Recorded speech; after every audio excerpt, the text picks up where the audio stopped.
இன்றே டவுன்லோட் செய்து உங்கள் ஃபேவரட் ஷோக்களை என்ஜாய் பண்ணுங்க. அந்த பொண்ணை நான் கோயிலுக்கு பரிகாரம் பண்ண போனப்ப தாலி கட்டிட்டேன்.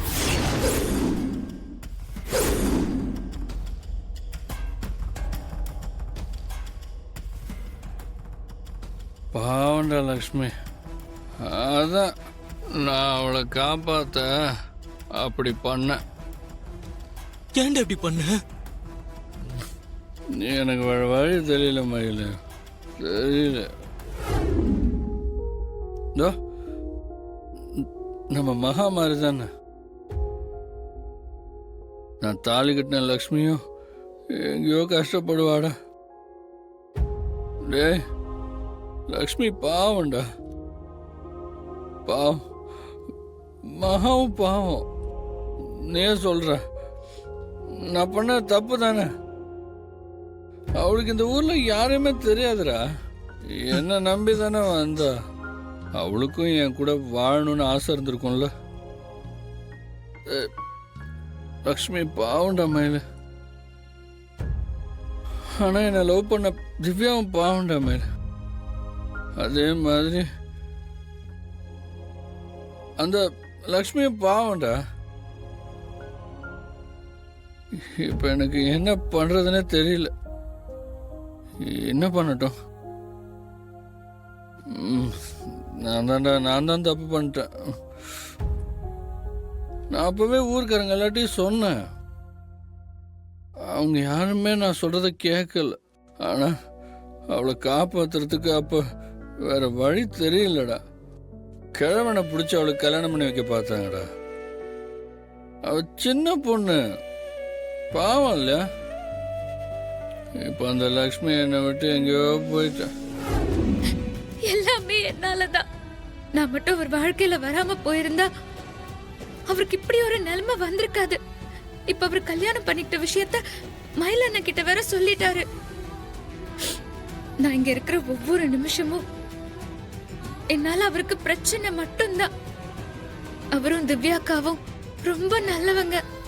யாருன்னே தெரியாத என்ன என் வீட்டு ஆளுங்க கிட்ட இருந்து காப்பாத்த இவரு என் கழுத்துல தாலி கட்டினாரு.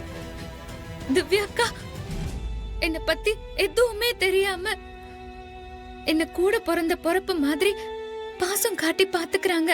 இப்ப வரைக்கும் எனக்கு ஒரு பிரச்சனைனா முன்னாடி வந்து நிக்கிறாங்க. அவங்களுக்கு என்னால எந்த கஷ்டமும் வரக்கூடாது, வரவும் விட மாட்டேன்.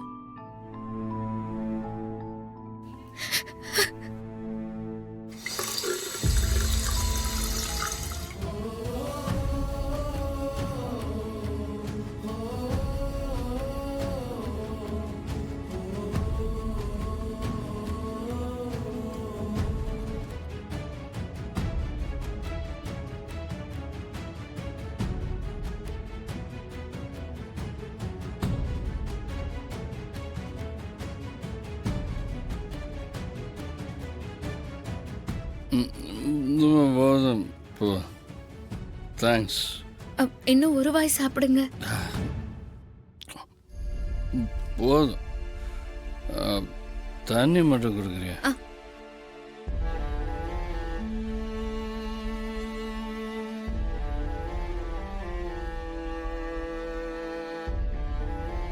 இந்தாங்க.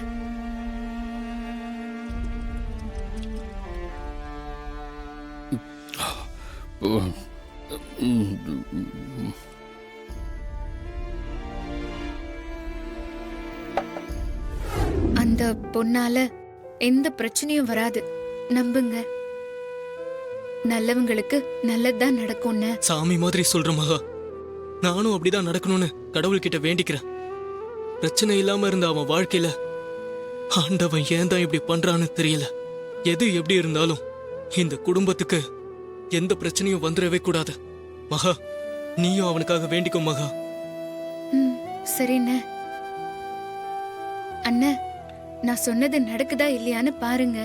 இந்த குடும்பத்துல கவிதா அக்கா, தினேஷ் மாமா இவங்க 2 பேரும் கொஞ்சம் தப்பா இருந்தா கூட மத்தவங்க எல்லாரும் ரொம்ப நல்லவங்க. பாட்டி சிடு சிடுன்னு பேசுவாங்க, அவ்வளவுதான். அம்பிகா அம்மா தங்கம். தாத்தாவும் காவேரி அக்காவும் ரொம்ப தன்மையானவங்க. திரு சொன்னதை வச்சு பார்த்தா அவன் பரிகாரம் பண்ண கோவிலுக்கு போயிருக்கான். அப்போ அவன் 2 நாள் வீட்டுக்கே வரல. அப்பதான் இந்த விஷயம் நடந்திருக்கணும். அந்த பொண்ணு கழுத்துல தாலி கட்டியிருப்பானோன்னு தோணுது. நான் இந்த கோயிலுக்கு பரிகாரம் பண்றதுக்காக வந்தேங்க. மத்தபடி எனக்கும் நீங்க சொல்ற விஷயத்துக்கும் எந்த சம்பந்தமும் இல்ல. ஆனா என்ன, அந்த பொண்ணை நினைச்சாலும் பாவமா தான் இருக்கு. அந்த பொண்ணு எங்க எப்படி கஷ்டப்பட்டுட்டு இருக்காளோ. அவன் சொன்னதை வச்சு பார்க்கும்போது அந்த பொண்ணு ரொம்ப நல்ல பொண்ணா தான் இருக்கும் போல. திரு காதலிக்கிற விஷயம் தெரிஞ்சிருக்கும் போல. அதுவும் சென்னையில தான் எங்கேயோ இருக்கு போல. சரி மகா, நேரமாச்சு, நீ போய் படு. காலையில திரு உன்கிட்ட ஏதாவது கேட்டா கூட எதுவும் தெரியாதுன்னு சொல்லிடு. நானும் எதுவும் தெரியாத மாதிரி நடந்துக்கிறேன். ஏன்னா எனக்கு தெரிஞ்சிருச்சுன்னு அவனுக்கு தெரிஞ்சா கூட அவன் மனசு இன்னும் கஷ்டப்படும்.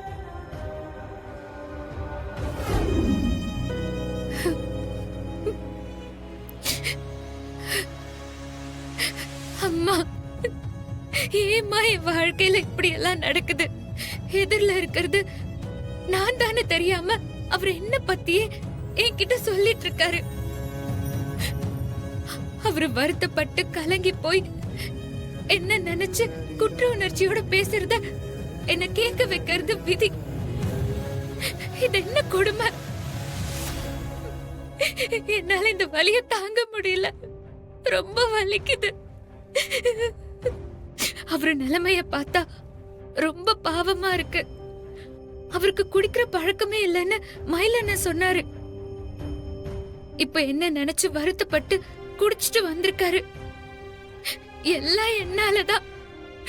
நான் மட்டும் அவர் வாழ்க்கையில வராம போயிருந்தா அவரு சந்தோஷமா நிம்மதியா இருந்திருப்பாரு.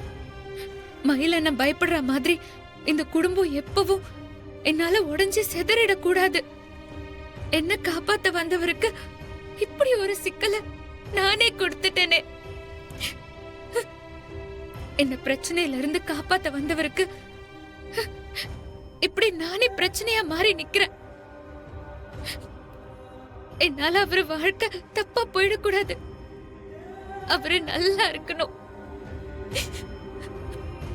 நாளைக்கு விடிஞ்சதும் விடியாம இங்க இருந்து கிளம்பி போயிடணும். இதுக்கு மேல நாம இங்க இருக்கவே கூடாது. எனக்கு நல்லது நினைச்ச அவருக்கும் திவ்யாக்காவுக்கும் என்னால செய்ய முடிஞ்ச ஒரே நல்ல விஷயம் இது ஒண்ணுதான். உங்களை விட்டு ரொம்ப தூரம் தள்ளி போய் உங்க கண்ணுல படாம என் வாழ்க்கைய கடைசி வரைக்கும் ஓட்டிருவேன்.